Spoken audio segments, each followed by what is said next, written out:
Hello বন্ধুরা, আরু and Anis ওয়ার্ল্ডে তোমাদের জানাই অনেক অনেক স্বাগতম। আর আশা করি তোমরা সকলেই ভীষণ ভালো আছো। ভালো থাকার মতন একটা দিন, ভালো তো থাকতেই হবে, কারণ রাখি বন্ধন। সকলকে জানাই রাখি বন্ধনের অনেক অনেক শুভেচ্ছা আর ভালোবাসা।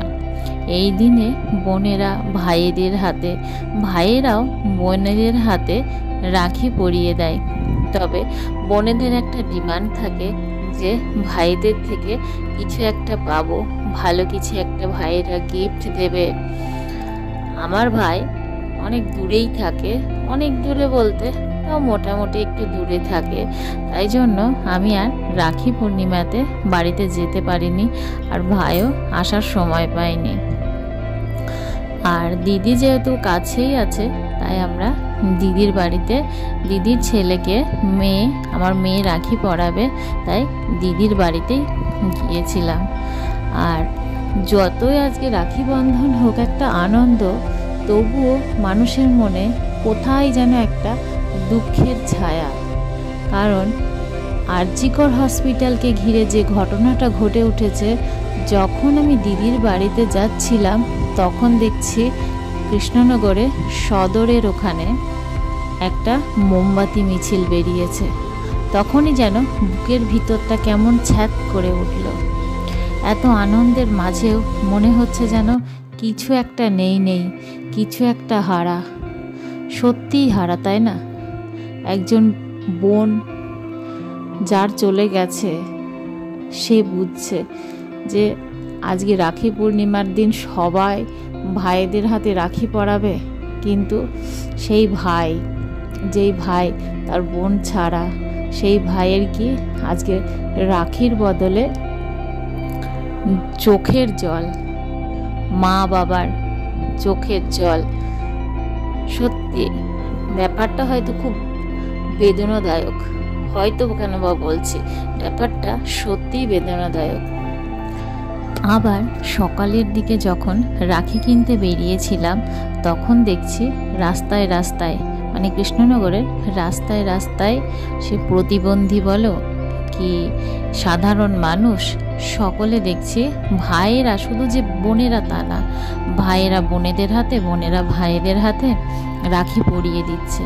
আর শুধু রাখি পরিয়ে দিচ্ছে না, আর প্রচার করছে যে আরজিকর হসপিটালের যে ঘটনাটা ঘটেছে, তার জন্য ভাই বোন সে যেমনই হোক, প্রতিবন্ধী বা সুস্থ যাই হোক না কেন, সেই বোনের জন্য সবাই পাশে আছে। সত্যি বলছি, এত আনন্দের মাঝেও কোথাও যেন একটু কেমন যেন একটা দুঃখ, একটু খারাপ লাগা, একটু না খুবই খারাপ লাগা। মানে একটা মেয়ের উপরে, নিজেও তো মেয়ে, এইরকম একটা পাশবিক অত্যাচার। সত্যি বলতে কি, পশু ধরে যেটুকু মানে শিক্ষা আছে, তাদের সেটুকুও শিক্ষাও নেই। পশুদের থেকেও অধম, পশুদের সঙ্গে তুলনারও যোগ্য নয় যারা এই মানুষটার উপরে এইরকমভাবে অত্যাচার করেছে। বলার কোনো ভাষা নেই। যাই হোক, বোনটি যেখানেই থাকুক না কেন, তার আত্মা যেন শান্তি পায়, আর তার মা বাবা এবং আমাদের মতো যে সমস্ত ভাই বোনেরা আছে, তারা যেন সুবিচার পায়। আজ হোক কিংবা কাল, তার এই অবস্থার জন্য যারা দায়ী, তারা যেন কঠিন থেকে কঠিনতর সাজা পায়। সত্যি বলতে কি, আইন চারিদিকে দেখা যায় তো, আইন সাধারণ মানুষের জন্য নয়। আইন হচ্ছে যাদের পকেটে পয়সা আছে, সুটকেস ভর্তি টাকা, আইন তাদের জন্য। তারা দোষ করে ঠিক পালিয়ে যায়। জানি না মনটি সুবিচার পাবে কি না, কিন্তু ভগবানের কাছে প্রার্থনা করব বোনটি যেন সত্যিই সুবিচার পায়।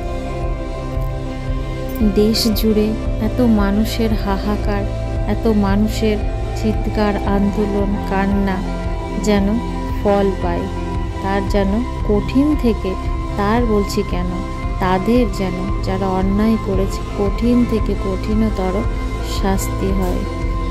যা দেখে এরকম করার যারা আরও দুঃসাহস দেখায় তাদের যেন বুক কেঁপে ওঠে, তারা যেন আর এইরকমভাবে কোনো মানুষের উপরে অত্যাচার করার সাহস না পায়, এমনই সাজা দেওয়া উচিত। যাই হোক, বোনটিকে নিয়ে অনেক কথাই বলে ফেললাম। আসলে যখন টিভি কিংবা ফোন অন করছি তো তখন সবার প্রথমে একটাই খবর, আরজিকর ঘটনা। ওই জন্য সব সময় মানুষ মানে প্রত্যেক মানুষের মনে, আমার বলে না, প্রত্যেক মানুষের মনে সব সময় একটাই চিন্তা ঘুরছে, আরজিকর ঘটনা।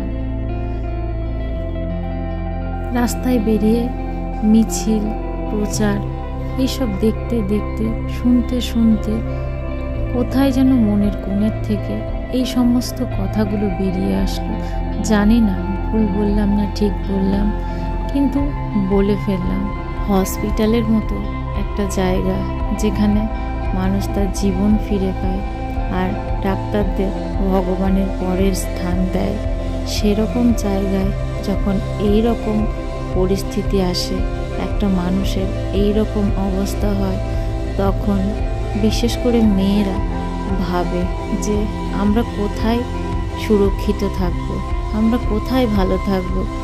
হসপিটালের মতো জায়গায় যদি এরকম একটা ঘটনা ঘটতে পারে, তাহলে আমাদের তো কাজের জন্য এখানে সেখানে বেরোতে হয়, কত জায়গায় কাজ করতে হয়।